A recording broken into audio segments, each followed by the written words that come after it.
Hola amigos de Cerebro Político TV, estamos aquí una vez más en un episodio que tiene que ver con la futura llegada a la presidencia de alguna de las corcholatas o de alguna de las taparroscas. Y bueno, aquí nos acompaña nuestro queridísimo amigo y coconductor Pepe Suárez. Estimado Pepe, ¿cómo estás? Bien, muy bien, bien, bien. Como iniciamos ya la semana anterior, pues hoy esta semana por acá con un tema bastante interesante que tiene que ver con un esquema de atención a la población más vulnerable en apariencia que ha venido dándose desde algunos gobiernos, pues de todos los gobiernos que recordamos, y evaluar un poquito lo que acontece con el gobierno actual. Sí, fíjate que ¿por qué elegimos como programa para este episodio los programas sociales? Porque se sustenta ahí mucho de lo que es el gasto del presupuesto, pero además está muy controversial el tema, toda vez que todos los gobiernos han utilizado a los más pobres de este país como carne de cañón electoral. No hay un solo partido que no lo haya hecho y de eso nos vamos a encargar a discutirlo en este programa. Pero si te parece bien, vamos a darle contexto a este programa con la presentación de una pequeña cápsula de valga la redundancia, de un programa que se llama México Social, que se transmite en Canal 11. Bueno, fue transmitido en Canal 11 el 17 de abril del 2018 y que precisamente se llama Desarrollo y Política Social. Esta pequeña cápsula nos va a poner el contexto de lo que vamos a platicar el día de hoy y pues nos dejamos precisamente con ella. La política social debiera ser una estrategia de desarrollo moderadora de las iniciativas de Estado que garantice el crecimiento económico sostenible con inclusión social y protección al medio ambiente. Sin embargo, la política social en México se vive como una intervención política tardía que estudia y actúa en los procesos sociales una vez que han ocurrido experiencias sociales fallidas. El informe Evaluación de la Política de Desarrollo Social 2018 del Coneval señala que la mitad de los mexicanos vive en condiciones de pobreza. Solo una cuarta parte de la población no es pobre ni vulnerable. Más de 9 millones viven en pobreza extrema. Y más de 8 millones de mexicanos se encuentran en situación de vulnerabilidad por ingreso, pues perciben salarios inferiores a la línea de bienestar. Es decir, en México, el contar con un empleo no es garantía de calidad de vida, pues las condiciones de informalidad laboral y bajos salarios imposibilitan el acceso a servicios de salud de calidad, educación, alimentación y vivienda. Es urgente avanzar en el cumplimiento de los derechos y reducir las brechas que aún existen en el país, así como replantear la estructura institucional del Estado, de sus funciones y de su organización interna con el propósito de construir una nueva propuesta de estado de bienestar que iguale las oportunidades de óptima calidad de vida para toda la población.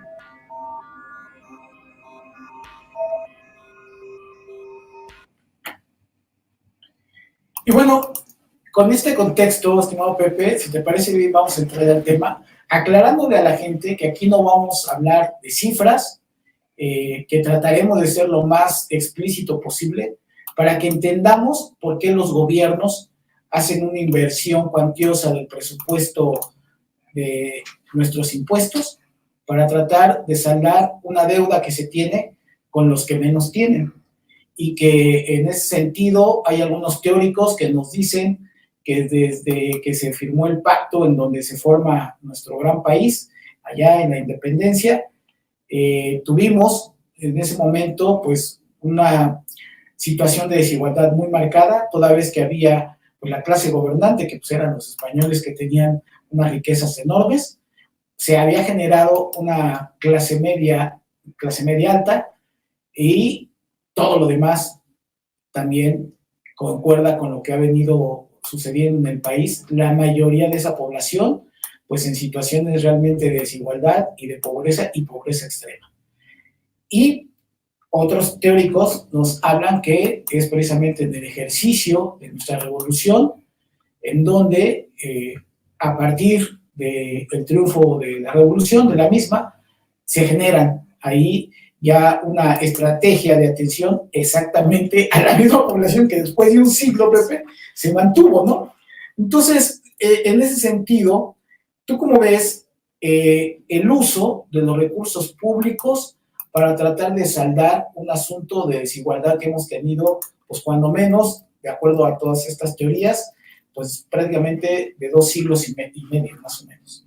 Sí, aproximadamente, ¿no? Y me parece que de manera más marcada, como comentas tú, se empieza a integrar dentro de las políticas sociales a partir del triunfo de la revolución, reconociendo estos derechos que tiene la población a la alimentación, a la vivienda, a la salud, pero que en realidad, aún con lo que, digo, no vamos a hablar de cifras, lo que decías tú exactamente hace un momento, pero en esta designación del presupuesto para estos rubros que tendrían que ir a parar consecuentemente en una mayor igualdad en las condiciones económicas de la población, pues no se da, ¿no? No se da, y precisamente porque si analizamos un poquito, pues también los presupuestos o no son acordes, o la población objetivo a la que se tiene que estar dedicando a este tipo de programas, me parece que no es la adecuada, ¿no?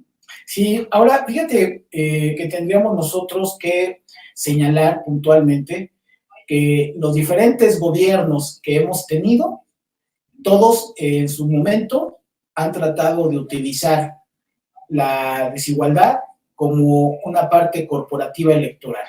Una bandera, ¿no? Entonces es el choro que platicamos en el primer episodio aquí, de decir que se atiende a los más pobres, ¿no? Entonces vamos a estar a favor del pueblo.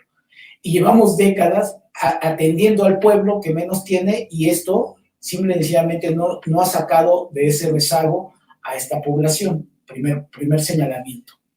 Porque la parte de los más pobres no se ha movido. Hay estudios que nos señalan que de 1968, 64, cuando se empezó a medir la situación de la pobreza, hasta el 2014, que fue más o menos una misma forma de hacer la misma evaluación, los 20 millones de personas que tenían un problema de ingreso alimentario, es decir, prácticamente no tenían dinero para comer, desde esa fecha hasta el 2014 seguían siendo 20 millones de personas, o sea, que no tienen ni siquiera qué comer. Ese es el tema fundamental.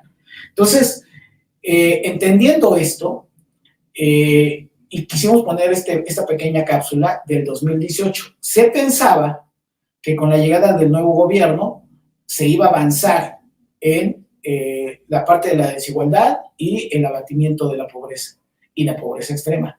Situación que lamentablemente, Pepe, a pesar de los programas sociales, y ahorita vamos a hablar de ellos, no se ha podido combatir. O sea, la cifra creció. Ok, nos van a decir que la pandemia y 50,000 cosas, pero la realidad es esa. Entonces, son datos duros, y pues en ese sentido, antes de pasar al análisis ya de los programas instaurados por parte del gobierno federal actual, pues es muy lamentable, ¿no?, que tengamos tanto tiempo sin poder resolver el asunto de fondo. Sí, bueno, me parece que habría que contextualizar también esta parte de la comparación de cómo se estaban aplicando los programas sociales anteriormente a este gobierno, y entonces con base en eso ves si hay siquiera un mínimo avance, ¿no?, en esta parte de cubrir los derechos elementales de la población más necesitada, y esto es lo que estaremos ahorita platicando. Si han sufrido alguna modificación de los programas sociales, como bien comentas tú, me parece que más a partir del 2018 para acá se intenta fijar en la mente de la gente que este gobierno es el que cubre a los más desprotegidos, que es el gobierno que casi el que inventó los programas sociales, cuando realmente los programas sociales han estado dentro de las mismas políticas de los gobiernos priistas también durante más de 70 años, y que algunos de ellos pues han sido como para poblaciones muy focalizadas, unos de ellos que solamente fueron cambiando de nombre sexenio con sexenio, pero que atendían pues de la misma manera, y que no repercutió de manera real en los números de pobres que había que disminuir, ¿no? No disminuyó, ahí están las cifras, y entonces pues sí tenemos que ver un poquito el análisis de con lo que se ha instituido ahorita, por ejemplo, el reconocimiento en la Constitución de todos estos derechos, de los programas sociales. Habrá que ver si hay un mínimo avance, si realmente es el rumbo adecuado, o habrá que hacer algunas modificaciones. Y nada más como ejemplo, insistiremos mucho, porque en este programa analizamos la parte política. Todos los gobiernos tienen las políticas sociales, les ponen un nombre a los programas como solidaridad, Progresa, ¿no? Y cualquier cantidad de nombres. Y ese es el fondo de lo que ellos nos dicen que están haciendo de atención a la población. Con el cambio del nombre, prácticamente con el mismo presupuesto, más o menos, y con el uso de carácter electoral de la población captada a través de estos programas. Sí o sí, así ha sido la historia de ello. Y vamos a entrar en materia explicándonos todos los ciudadanos, porque no tendríamos por qué tener la obligación de conocer cómo funciona el proceso de la elaboración de los programas sociales, en donde a través de nuestros impuestos, el presidente en turno decide que va a haber una inversión cuantiosa para estos programas sociales, pretendiendo abatir la desigualdad, pero ese presupuesto es parte de los impuestos nuestros, de la mayoría de los mexicanos, y obviamente de la clase más pudiente, que es el 1%, que antes no pagaban impuestos, pero que antes de partir del hecho de decir, yo pongo en la Constitución los programas sociales, una de las críticas principales, Pepe, es que el gobierno colocó los programas sociales a nivel constitucional. Estamos hablando de adultos mayores, estamos hablando de jóvenes construyendo el futuro, estamos hablando de las becas, me parece Benito Juárez, para estudiantes de todos los niveles, en fin, todo eso que se ponen a nivel constitucional, lo cual particularmente estoy de acuerdo, pero no en la forma como de alguna otra manera se puso, porque no está el sustento financiero, y aquí comentamos en algún momento que puede llegar otro presidente, otra presidenta, pero si no tienes los recursos, nada más tienes de dos: o endeudas al país para dar estos dineros a la población que menos tiene, o sacrificas de otras partes de atención, que puede ser salud, educación, transporte, lo que sea, para dar estas dádivas, que además, obviamente, ahorita vamos a platicar cómo es que puede impactar en no tener salud, educación, movilidad de una manera más eficiente. Entonces, Pepe, esta parte de haber puesto constitucionalmente esto sin hacer una corrida actuarial que permitiera garantizar que cuando menos en las próximas 2 o 3 décadas hubiera suficiente recurso para soportarlos, todo apunta a que fue una irresponsabilidad. Sí, yo creo que sí. Yo recuerdo, por ejemplo, que fue de lo más hablado en su momento con Vicente Fox. Vicente Fox era muy crítico del programa de adultos mayores, aunque lo sostuvo en su momento. Él hablaba de esta parte que decía que se iba a volver una bola de nieve en la cuestión presupuestal, pero había algunos analistas financieros que decían que, a final de cuentas, pues el presupuesto que se dedicaba a este rubro realmente era muy pequeño en comparación de los ingresos que tenía el país, ¿no? Pero, sin embargo, me parece que sí ha habido una mala planeación en ese sentido, y se ven los números. En los últimos años, 19, 20, hasta 22, incluso, se tenía un presupuesto para una población, para un número determinado de beneficiarios de cada uno de los programas. Sin embargo, ese número se ha visto rebasado y se ha tomado dinero de otros rubros para poder sustentar o poder resolver esta problemática. Yo creo que sí tendría que revisarse muy bien esta parte presupuestal, ¿no? de lo que es el ingreso a nivel federal, para lo que se pueda dedicar a los programas, pero también, ahorita seguramente lo analizaremos un poquito más a profundidad, que tiene que ver con esta parte de cómo vamos haciendo o sectorizando los apoyos, porque también es una parte que ha sido muy criticada. Que la segunda parte hay gente que está a favor de la universalización, es decir, cuando tú lo subes a nivel constitucional, una persona que tiene 65 años, sin importar los ingresos que tengas al mes, puede ser de los que tiene más dinero. Estamos hablando a lo mejor desde Carlos Slim hasta el que menos tiene, Chuchito Pérez, y que tienes la misma posibilidad, ¿no? Que es la obtención de estos recursos, porque es un derecho. Entonces, se dice así. Y por otro lado, hay una serie de académicos teóricos que dicen es que el problema es que no se focalizan esos programas. Y al no focalizarlos, tú repartes una gran bolsa, pero bajo esta circunstancia. Entonces, ¿tú estás a favor de que haya la universalización o la focalización? No. Yo creo que tiene que haber una focalización. Hablando de rumbo al 2024, en la práctica podemos ver un poco esta diferenciación que se da con la institución de los programas sociales en la ciudad a partir del 97, del 2000, sobre todo con Andrés Manuel, en donde empiezan a generarse los programas sociales, pero que inmediatamente en el gobierno de Marcelo Ebrard, precisamente como jefe de gobierno, se van modificando. Yo recuerdo, por ejemplo, este programa que era dirigido a los estudiantes de primaria, ¿no? En donde era muy focalizado el tema y entonces el apoyo dependía de tus calificaciones. Estas becas dependían de tus calificaciones, de tu aprovechamiento académico, y era como se iban dando los montos para esta parte. No se dejaba de atender a la población escolar. Yo recuerdo que incluso había chavitos de 6 o 7 que les daban calificación de 6 o 7, que les daban un apoyo, pero que no era el mismo apoyo que le daban a quien tenía 9 o 10, ¿no? Me parece que era una parte que había que focalizar, porque entonces yo creo que de esa manera puedes atender de manera más precisa a la población objetivo. Y es que cuando hablamos de los programas sociales, se hace el programa y luego tendrá que venir dentro de ellos unos indicadores de evaluación, y que esos indicadores de evaluación te permitan decir si el dinero se está en ese momento invirtiendo de manera satisfactoria o no. Quienes pensamos que, por ejemplo, en la parte educativa, no es cuestión de dar dinero nada más para que la gente se transporte y se alimente, eso está bien. Ese es el mínimo que podrías darle a un estudiante. Nosotros somos estudiantes, sabemos de eso.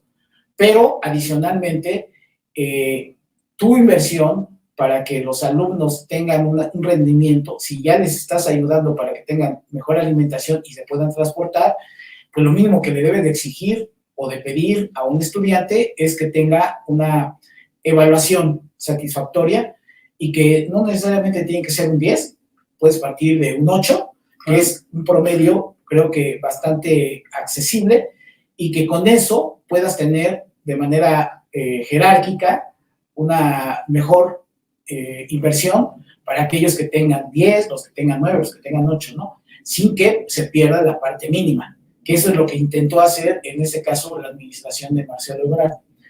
Pero la otra discusión, porque no solamente es la focalización, la otra discusión que se ha tenido es que los lineamientos de operación, hacer programas que se aventaron ahí se va de manera muy rápida, porque además hay que recordar que este gobierno tuvo un periodo de transición como de 8 meses, o un poco más, así como 8 meses, aproximadamente, y que pues no traían hecha la tarea, ¿no? Para decir, estamos programas perfectamente terminados, con todos sus indicadores y todo ello, y que fueron presa precisamente de mucha discusión al respecto. Tomemos como referencia Jóvenes Construyendo el Futuro. El programa Jóvenes Construyendo el Futuro se ha cacareado mucho de que es una población que había sido desatendida por parte de otros gobiernos, lo cual no es del todo cierto, porque a través del Instituto Nacional de la Juventud sí se atendía a esta población con diferentes programas, pero bueno, no eran notorios y no se cacareaban en la medida que debían de ser. Y yo no estoy defendiendo a las administraciones ni peristas ni panistas que mantuvieron al Instituto Nacional de la Juventud. Describo lo que yo conocí de los programas que en ese momento generaba ese instituto. Entonces, parcialmente, sí, hay razón, pero no en la totalidad. Entonces, decían que la juventud estaba completamente desatendida, cuando aquí yo puedo constatar que si uno de los gobiernos de izquierda que ha habido en el país, como es el de la Ciudad de México, desatendió a la población en materia deportiva, es precisamente ese. Es el gobierno de izquierda del PRD y posteriormente el de Morena, y hasta la fecha sigue siendo. Entonces, este discurso descalificatorio de todo lo demás que se hacía, pues no concuerda precisamente con ello. Y retomando lo que comentabas de la instauración aquí, mucho se ha dicho que el presidente López Obrador fue quien instauró los programas sociales en la Ciudad de México, y muchos de nosotros sabemos que no es así, que lo hizo Virginia Jaramillo, en paz descanse, quien fue delegada en la alcaldía Cuauhtémoc, bueno, en aquel momento de la delegación Cuauhtémoc, y que ella, pues, empezaron a instaurar, ¿no? Estos programas ahí, y el ahora presidente, pues, vieron que era viable, y entonces lo instituyeron el gobierno, ¿no? Sí, sobre todo en adultos mayores y becas. Así es. Eran básicamente adultos mayores, las becas a los niños de educación primaria y secundaria, el tema posteriormente de útiles escolares, pero prácticamente la población a atender era adultos mayores, discapacidad y los niños. Ajá.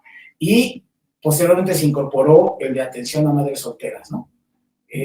Ahora, estaba yo tomando como referencia el de Jóvenes Construyendo el Futuro y entendiendo que desde aquel entonces se atendía a la población infanto-adolescente y que la finalidad era disminuir los índices, en este caso de delincuencia, nos venden el proyecto de Jóvenes Construyendo el Futuro como la forma de mantener al margen a los jóvenes de este gran problema que tenemos de delincuencia de adolescentes, ¿no? De delincuencia juvenil. Pepe, han pasado 5 años y esto no ha sido así, que es parte de la discusión que se tiene y que, bueno, está bien, o sea, el objetivo no era ese, el objetivo era atender a los jóvenes para que tuvieran un desarrollo como aprendices de un oficio, perfecto. Pero cuando te vinculan algo así y el indicador te dice completamente distinto a lo que es la retórica, entonces ahí solito se ponen el pie en el cuello, ¿no? Es que yo insisto en que tiene que ver con la focalización. O sea, yo regresaría un poquito al tema de la administración en la ciudad del 2006 al 2012, en donde a los chicos, aparte de condicionar un poco esta parte de los apoyos a las calificaciones, también se les solicitaba que tuvieran algunas actividades extracurriculares que pudieran sumar a su desarrollo dentro de la sociedad, su desarrollo personal. Y en esta parte de la universalidad, pues lógicamente los reciben sin ningún contratiempo y sin ninguna objeción, vaya, ¿no? Entonces, en ese sentido, me parece que nadie va a hacer más o menos por recibirlo, ¿no? Nadie va a hacer más por recibir un apoyo de esta naturaleza cuando sabe que por default lo tendría que estar recibiendo, ¿no? Y en el caso de Jóvenes Construyendo el Futuro, también es esta parte de los famosos ninis, que había que ocuparlos en algo, y a mí me parece que sí es correcto el hecho de que se les quiera capacitar, que se les quiera ingresar a la parte laboral, ¿no? Que tengan un ingreso y que vayan a tener esa parte, pero que también habrá que pensar en que estos chicos también tendrán que desarrollarse intelectualmente y retomar sus estudios. Y es una de las partes en las cuales pues no hay ahí como un amalgamiento entre estas dos partes de lo que es el apoyo económico y los que ellos tendrán que estar ofreciendo, primeramente de manera personal y después a la comunidad. Y es que fíjate que ahorita que estás tratando esto, estás hablando de alguien que a lo mejor abortó sus estudios a los 18 años, porque no tuvo la posibilidad de ingresar a la escuela que él deseaba, ¿no? Se enfrenta al programa de Jóvenes Construyendo el Futuro, se supone que puedes estar 1 año, que te capacitan y luego ver la posibilidad de que te quedes en esa empresa. Lo que se supo, porque además fue tema de varios medios de comunicación, es que lo que tanto se ha quejado este gobierno para la desaparición de muchos otros programas de carácter social que se quitaron, como por ejemplo las estancias infantiles. La corrupción que decían que había en estancias infantiles es la misma que se trasladó a Jóvenes Construyendo el Futuro, en donde los chicos ya no iban, o sea, se presentaban, se daban de alta y luego llegaban a una negociación con el empleador y esta agente empleadora se quedaba con un porcentaje y le daba al chavo, ¿no? 50-50 y ahí estaba, ¿no? Entonces, cantidad que ya obviamente quedó perfectamente determinada. Luego, jóvenes que se suponía que se iban a trabajar en una miscelánea, en una tiendita, pues iban a aprender de la administración de la tienda, pero no iban a estar de chalanes, ¿no? Cargando las cosas o haciendo el aseo, que se supondría que eso no era, para eso no era. Luego, de los propios otorgadores de las becas que empezaron a dar de alta a gente difunta o a gente amiga y que pasaba por el mismo proceso de corrupción. Entonces, yo supe de casos así, cuando menos de 3 o 4 negocios pequeños de alimentos, ahí en la colonia Cuauhtémoc y en la San Rafael, que platicando con la gente pues, con la que uno iba a comer todos los días, te platicaban de esas cosas que luego se enteraron que sus negocios tenían a personas que supuestamente estaban dadas de alta, fue el supervisor, y no estaban las personas, es que, o sea, sí yo metí la solicitud, pero nunca llegaron. O sea, entonces, ese tipo de cuestiones, obviamente, La corrupción, hay que decirlo, en todos los programas sociales, ha sido parte o ha formado parte, lamentablemente, de su operación, ¿no, Pepe? Sí, es que de ahí cuando no hay una condicionalidad para acceder a uno de estos programas, definitivamente también fallas en esta parte de la supervisión, fallas en esta parte de la evaluación y de la supervisión directa desde la instancia, ¿no? Tú mencionas el programa de Jóvenes Construyendo el Futuro. Hablamos también del tema de adultos mayores, ¿no? En donde realmente hay adultos mayores que algunos que incluso no recibían, se abre incluso de algunos dobles depósitos incluso, ¿no? Entonces sí son cuestiones que en esta parte de la revisión que tendría que ver desde la misma instancia que lo está otorgando, pues no se dan.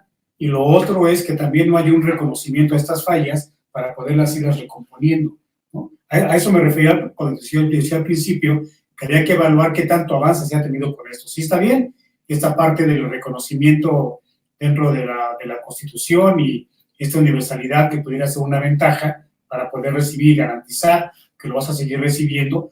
Lo cierto es que tampoco tiene como un gran esquema de supervisión para evitar que estas anomalías que tanto se han criticado, porque además recordemos que la principal manera de este gobierno era el abatir la corrupción, y en ese sentido pues se va dando en todos los estratos, como tú lo comentas, incluso con los patrones, pero incluso hay instancias de gobierno que también recibieron jóvenes de este programa para laborar ahí, y jóvenes que fueron ingresados, como bien comentas tú, incluso al tema de los servicios urbanos, de barrer, de recoger rama y demás, y que al final de cuentas pues tampoco reciben una certificación, al menos en el tema de servicios urbanos.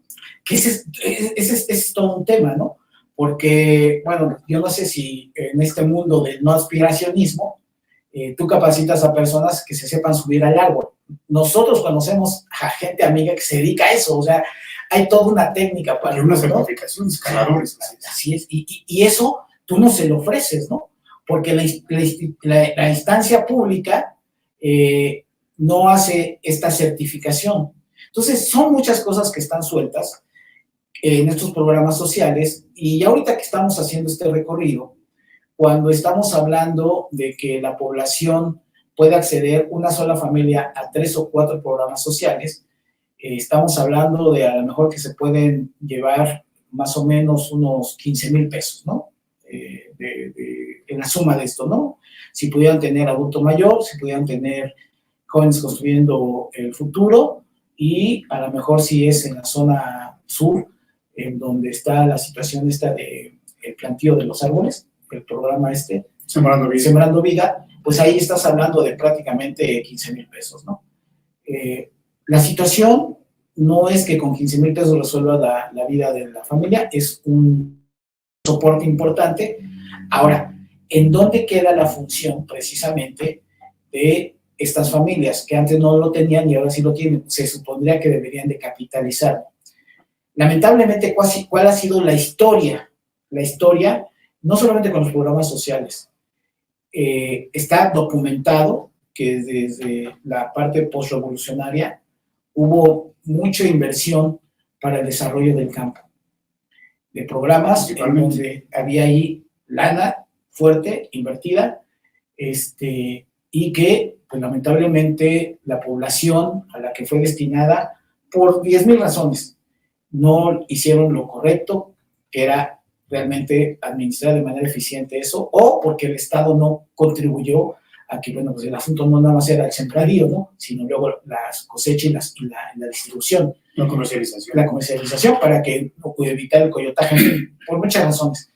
Pero lo que se ha demostrado es que ha sido ineficiente estas inversiones, y que las familias realmente muy pocas son las que pueden fructificar esta inversión que que hacemos todos, para que los que menos tengan haya una movilidad social, que esa es la parte medular.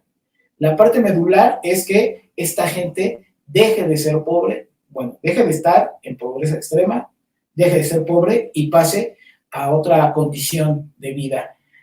Pepe, lamentablemente esto no ha sucedido. Y luego te dicen en el discurso de que, bueno, pero ¿qué preferirías? Que siguieran teniendo todos estos millones de pesos el grupo que más tiene, es decir, Carlos Slim, Ricardo Salinas y todos ellos, o que se invirtiera en ellos y se les regalara. Bueno, pues obviamente nuestra condición de solidaridad social, dices, pues sí, es mejor que se reparte entre la banda en la riqueza. El tema no es ese, el tema es cómo venimos acarreando con más recursos, sin tantos recursos, con programas sociales en la Constitución o sin ello. De todas maneras, no hemos encontrado la fórmula para sacar a las personas de este rezago.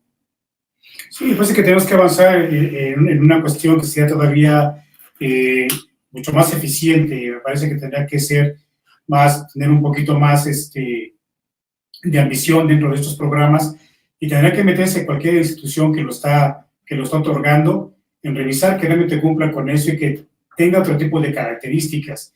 Digo, recordemos, ya mencionaste todos los programas adultos mayores, el de Jóvenes Construyendo el Futuro, pero ahora vayamos a las instancias infantiles, ¿no? En donde también se acusaba una gran corrupción que tampoco nunca se comprobó, pero que definitivamente dejó en la indefensión a muchas madres solteras, precisamente por no tener donde dejar a sus hijos y no poder dejar, entonces, dedicarse completamente al tema incluso de tener un trabajo informal, ¿no? Tener un empleo informal, porque no puede tener un empleo formal por el horario y por demás. Entonces, eso va complicando las cosas. Pero lo otro es que se dice que con esta parte de la entrega directa a los beneficiarios, pero en muchas ocasiones, y creo que en las más de ellas, el beneficiario no sabe qué hacer con el dinero que se le está dando para resolver la problemática que tiene, ¿no? Parece que sí tendríamos que meternos un poco más a esa parte de trabajarlo de manera integral. En el caso de las estancias, parece que el gobierno tendría que invertirle más a tener instancias en los lugares que se ocupan más de ver un estudio de esta parte que decíamos de la focalización, en donde se requieren más, y tener personal capacitado para el desarrollo de los hijos de las madres trabajadoras que tienen necesidad de tener a sus hijos ahí. Y lo otro es también esta parte de las escuelas de tiempo completo, que muchas de ellas se desaparecieron y que también van generando otro tipo de complicación. Entonces, cuando este apoyo económico, este dinero de manera directa se le da a la gente en la intención de recomponer su situación económica, pues en las más de las ocasiones la complican, porque ahora, pues, o vas a una instancia particular que te va a costar más, o definitivamente no vas a tener con quién dejar a tus hijos y vas a tener que buscar otra manera de poder resolver esa problemática. Decía el presidente, vamos a darles el dinero y que se encarguen los abuelos de cuidarlos, y con eso se les pague a los abuelos. Sí, nada más que si el abuelo tiene un problema de diabetes, si el abuelo o la abuela tienen problemas de hipertensión arterial, que es común aquí en el país, pues tienen disminución de capacidades físicas. Si maleducaron a sus hijos, pues igual pueden maleducar a los nietos, porque no son expertos en educación y pues no tienen un programa psicopedagógico como sí lo tienen las estancias infantiles. Es parte de la problemática, ¿no? Al tomar decisiones de esta naturaleza, y volvemos a lo mismo, con la intención de quitar la corrupción, que nunca se demostró, pero que además la corrupción se siguió fomentando a través ahora de estos programas sociales. Y la otra parte que ahorita me parece que señalas muy bien, la entrega del dinero específico directo. Bueno, se supone que la idea era quitar las intermediaciones, está bien. Ahora, la entrega de manera directa trajo como consecuencia un padrón que hasta la fecha no se ha podido limpiar y no se ha podido transparentar, en donde nos digan exactamente y que sepamos específicamente quiénes son los que están recibiendo estas cantidades de dinero, que no son grandes cantidades, pero que sí, sumadas, pues solamente es algo relevante, y que, bueno, lo recibían de manera directa, y luego vino la complicación acerca de dónde iban a cobrar. Y entonces dijeron, vamos a hacer los bancos del bienestar.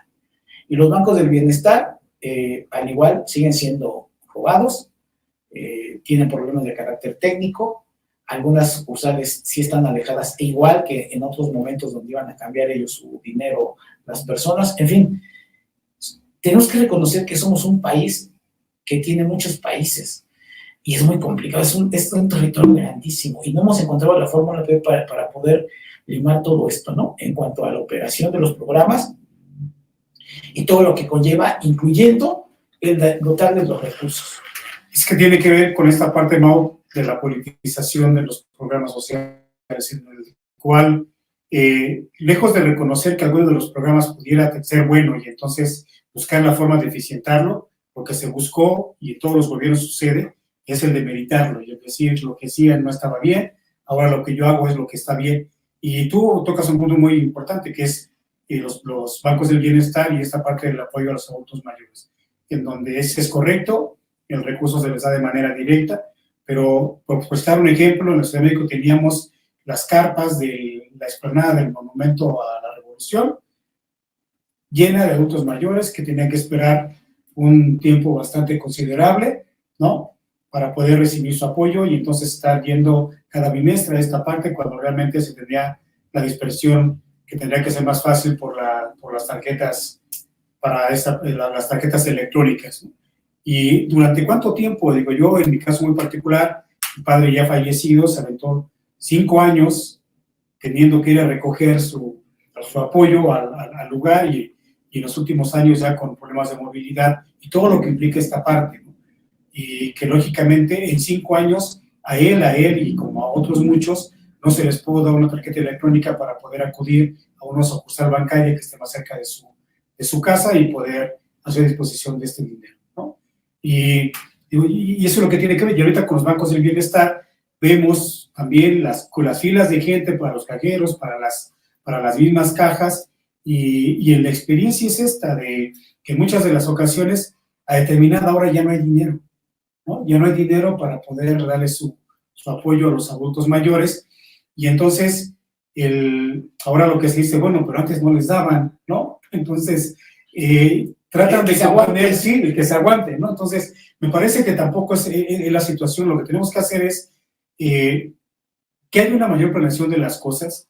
Yo, escuchando varias críticas y de estas posiciones opuestas que decíamos de la universalidad, de la focalización, hay quien, y yo veo que quien defiende la universalidad, pues siempre su argumento es el decir, pero antes no pasaba, pero ahora está sucediendo, antes no, o antes estaba peor, pero ahorita no lo has resuelto, ¿no? Y hay problemas que incluso se han ido complicando dentro de esta aplicación de los programas sociales, y yo lo diría y lo reitero, me parece que la política no es tan complicada, la política es como la vida misma, y yo creo que cuando tú decides cambiarte de departamento, tú no puedes dejar el departamento en el que habitas hasta que encuentras otro, ¿no? No te sales del departamento, te vas a vivir a la calle, y entonces, pues ya ves cuando consigues departamento, qué es lo que ha sucedido con esa transición de los programas sociales de un gobierno a otro. Sí, creo que esta parte que estamos ahorita conversando tiene que ver con el 2024, porque quien llegue, si es del mismo partido, hay quien dice que, bueno, van a potenciarlo y van a mejorar. Yo no escucho ninguna crítica al respecto. Es decir, las corcholatas son, y estoy hablando de todos, a todos los he escuchado, a los 5, bueno, al Güero Velasco me dan ganas de escucharlo, ¿no? Pero a los otros 5 los he escuchado a todos, y nadie es capaz de hacer una sola crítica al gobierno actual. Nadie, absolutamente nadie.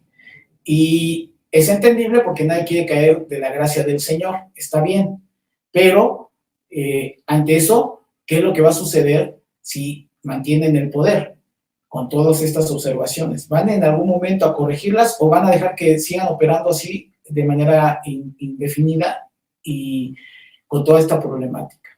Porque además, ligado a los programas sociales, el gran problema es que el presupuesto que se invierte ahí, que es grandísimo, impide mejoras en otros sectores que afectan igual a los que menos tienen. Vamos a hablar específicamente de 3 de ellos: salud, educación y movilidad. La salud. Cometieron un grave error al haber quitado el Seguro Popular.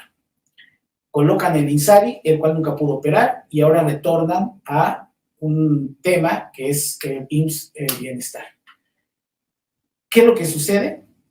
Que tú recibes por un lado creo que son 4,000 pesos, ¿no? De los adultos mayores, pues, pesos ahí en bimestrales, ¿no? Un poquito más. Ahí como adulto mayor. Pero cuando tú vas a tu atención médica, seas asegurado o no, resulta ser que no hay los insumos para poder ser atendido y te vas a gastar mucho más de lo que tú estás recibiendo en tu pensión de adulto mayor. ¿Por qué? Porque se desarticuló un sistema de salud que, pues, medianamente funcionaba, en donde los medicamentos mínimos había para todas las enfermedades, y ahora lamentablemente no es así. Entonces, Pepe, por un lado, otorga recursos, pero los que menos tienen se ven impactados precisamente por esta parte en materia de salud. Ahorita vamos a hablar de educación, de movilidad y también de la canasta básica. Así es muy complicado, Pepe, porque siguen siendo los que menos tienen los que pagan los platos rotos de malas decisiones en la administración pública. Fíjate que se hablan de algunos datos, Mau, que eso es al principio que no íbamos a dar como cifras, pues hay que hablar como de porcentajes.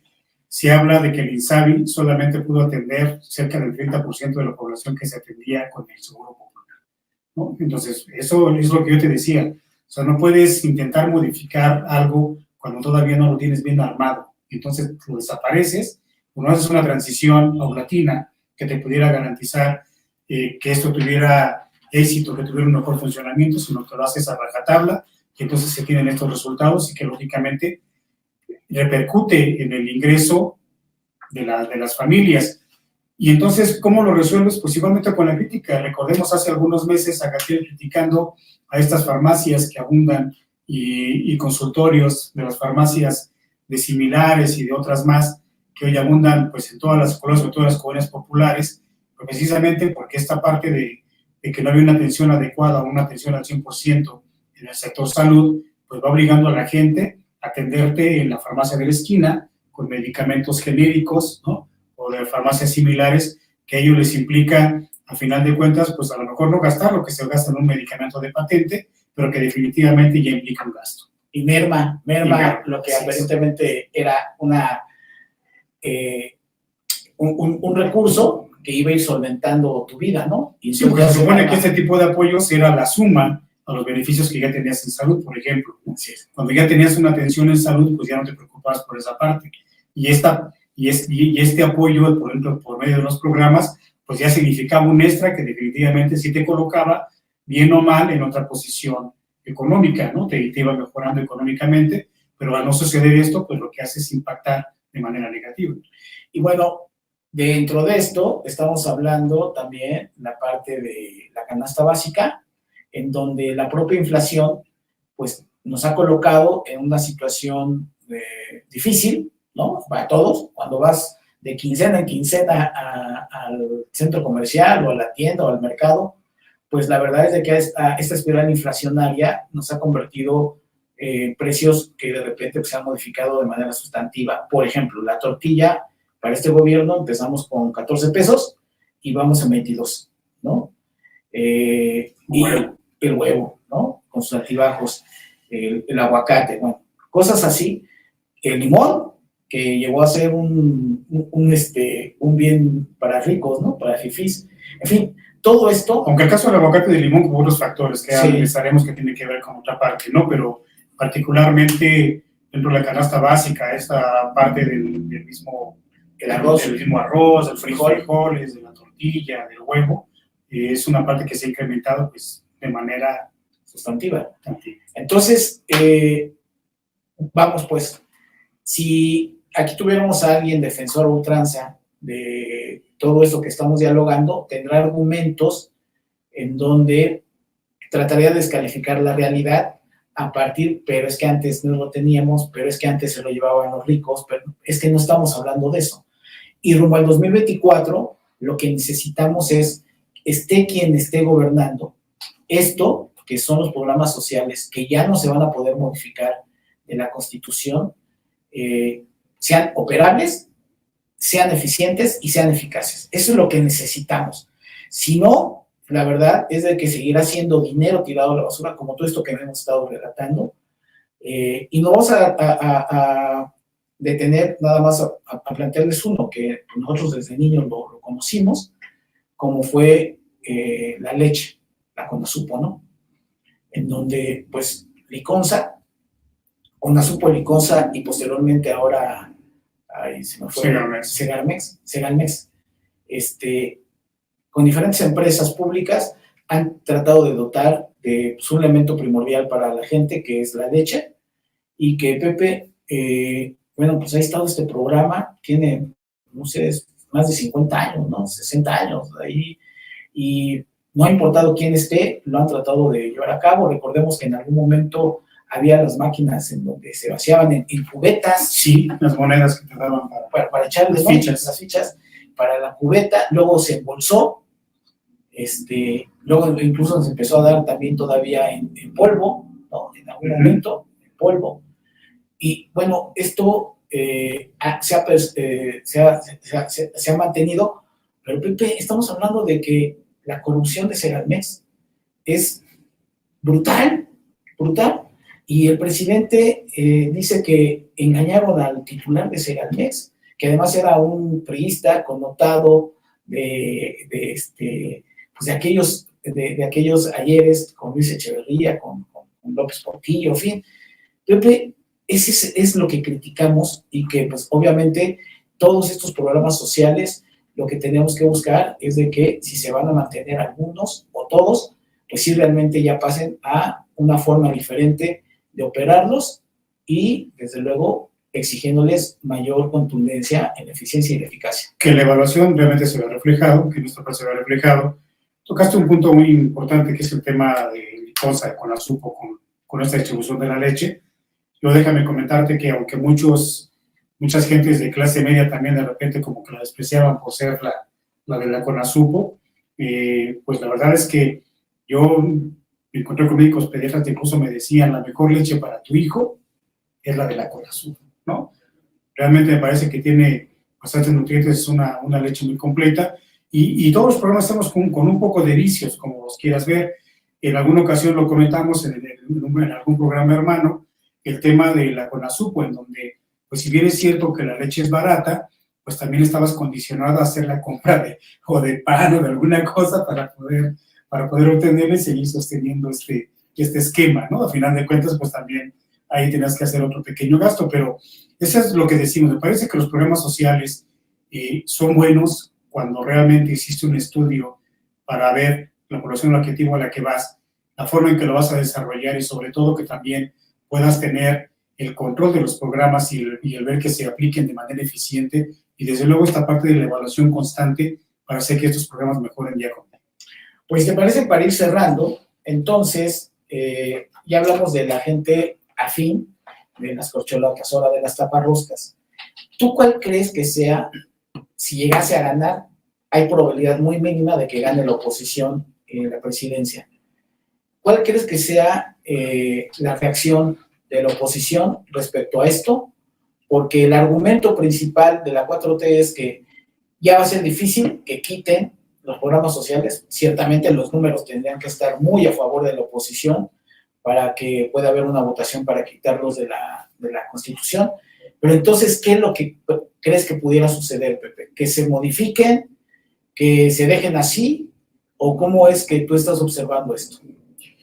Bueno, primero yo tendría que dejar muy en claro que me parece, y por eso comentaba yo al principio, que estos programas sociales pues han nacido a partir de las políticas sociales, sobre todo postrevolucionarias, en donde buscaron atender esta parte de estos tres rubros, sobre todo de salud, alimentación y vivienda, y alimentación es como como se van generando las políticas públicas, y que de ella pues van emanando ciertos programas sociales que se han ido sosteniendo y cambiando a través de los gobiernos. Yo no creo que ninguno de las corcholatas pretenda desaparecerlos.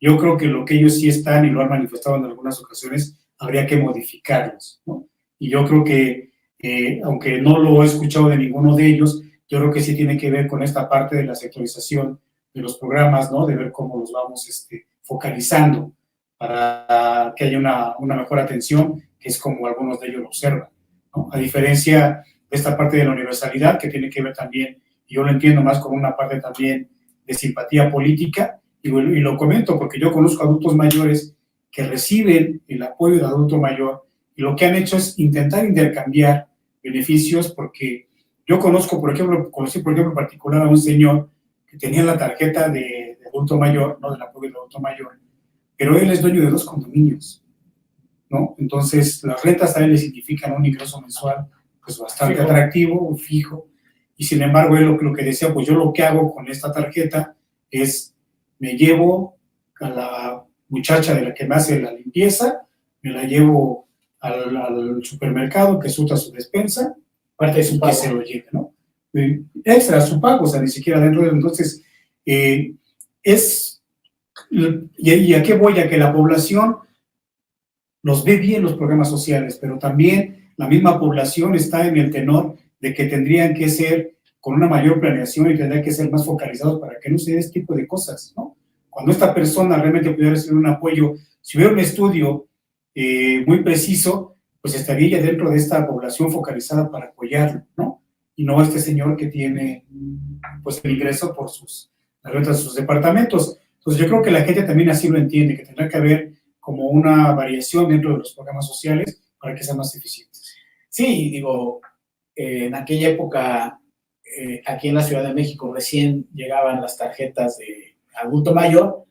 Pues recordemos que en las tiendas de Aurrera veías ahí a las personas de la tercera edad comprando sus pomos, ¿no?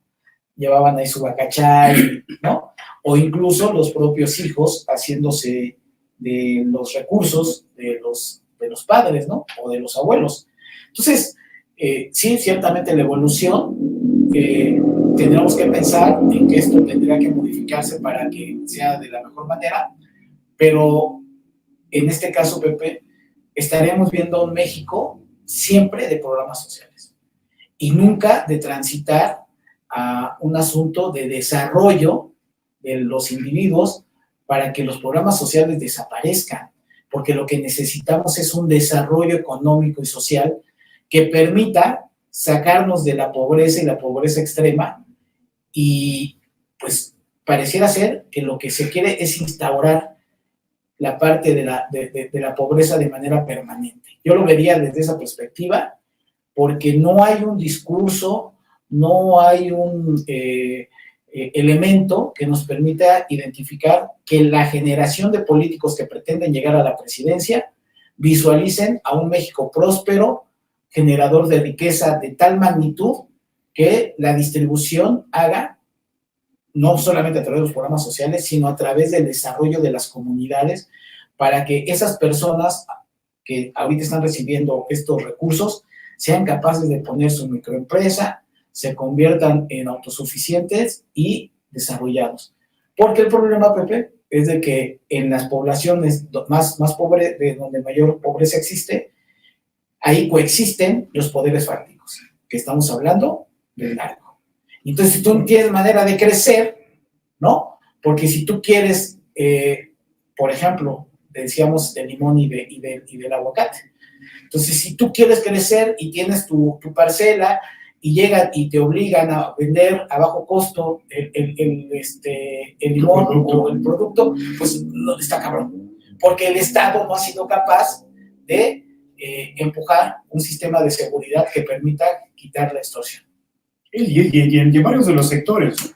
Yo por eso digo que sí tendría que ver esa parte de los programas sociales con la sectorización, con esta parte de la focalización y de la condicionalidad también, tiene que ver con eso. O sea, porque realmente, digo yo, incluso en la práctica y en la experiencia, hay gente que, y no está mal, o sea, al final de cuentas es un poco, si ellos creen que su bienestar está en tener una pantalla, en tener una televisión, en tener un refrigerador, pues que a todos da, pero hay gente que lo ha hecho con la tarjeta de apoyo de adulto mayor, ¿no?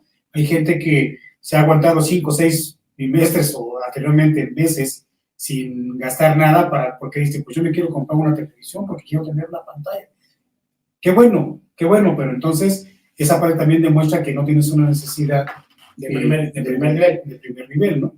Pues yo creo que sí tiene que ver con esa parte y coincido contigo, porque sí tenemos que ver que precisamente la población vaya generando mejor economía para ellos mismos y que vayan teniendo mayor crecimiento. Pues ahí está. Ojalá la gente que nos dé a favor de seguirnos, de vernos, valore mucho por quién va a votar en función de algo que es realmente importante, como es la inversión de un porcentaje altísimo del PIB en algo que son los programas sociales. Es muy importante que nos digan bien los candidatos y las candidatas qué es la manera como piensan operarlo, porque ahí se va una gran cantidad de dinero. El otro es el tema de salud, que nos diga bien qué es lo que quieren hacer con el sistema de salud, un sistema de salud que en promedio se invierte el Producto Interno Bruto 3.1, hay gente que dice que es el 3.2, pero este país necesita una inversión del 6 al 7% del Producto Interno Bruto, o sea, es una cantidad enorme que se requeriría para... Un poco más del doble, ¿no?